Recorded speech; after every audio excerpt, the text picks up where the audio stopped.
They did the brainstorming. They did bring up the ideas, not me, they. The assignment was to create a machine that impregnates carbon fiber sheets out of nothing.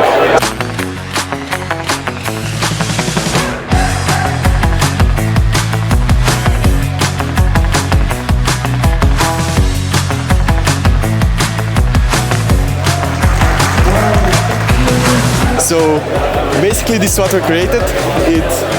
It was like a very difficult project with a lot of open parts that we needed to be discussed and designed and everything. So yeah, here is the final product. There's always challenges, and you can make a plan and you try to work out a plan, and then the reality is always different. We talked to the company, it's going to be used with the company, so that is a big achievement for us. For now, we are very happy with the result. The question was, how can you change designs such that aircraft maintenance for electric aircraft will be quicker, cheaper? We have focused on the battery placement and removing of the batteries. So we have looked at placing batteries in the wing, which allow for easier access, and then we have also made a design such that it indeed greatly reduces the time to take out the battery. So it's a very quick system with a quick latch which can be opened very quickly and a hatch, and then afterwards you have to just remove 2 bolts, and then you can slide out the battery box which houses 4 battery units, and then you can access it, which reduces maintenance time a lot. Not a pure functional driven design, but an affordable solution at the design, and that's another mindset, and they picked it very greatly. It was a broad question we got from NLR, but I think I enjoyed mostly to just think about it in a group, like think of solutions, brainstorm together, and then find the fixes for the problems. And that's what I like, because you want to educate them as professionals, get in contact with the customers, and that's what they did.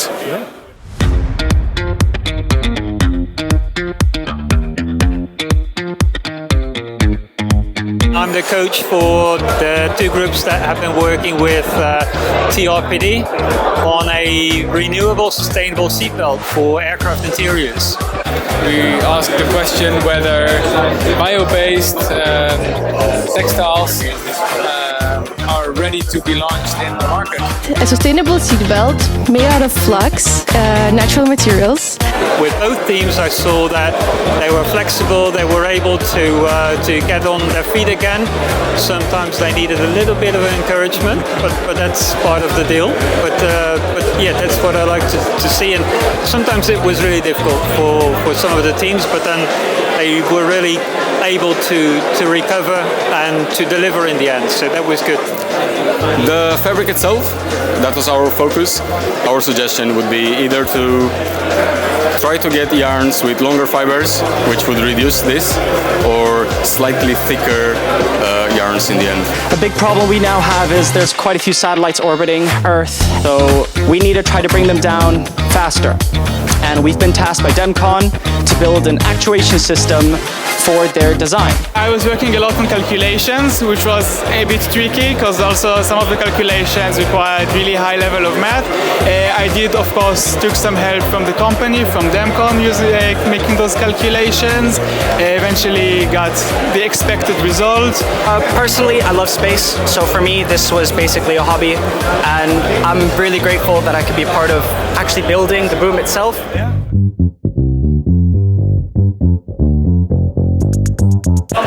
So we worked for IKIP. They are working for hydro hammers, and they have sensors for calibration. We brainstormed and came up with multiple different ideas at first. Merged a few different ideas to come up with the best design. Right now we made it so that with one push of a button it moves automatically. To simulate it right now, it first sees A, then B, returns back to home, and then you get the value of how far A and B are apart from one another.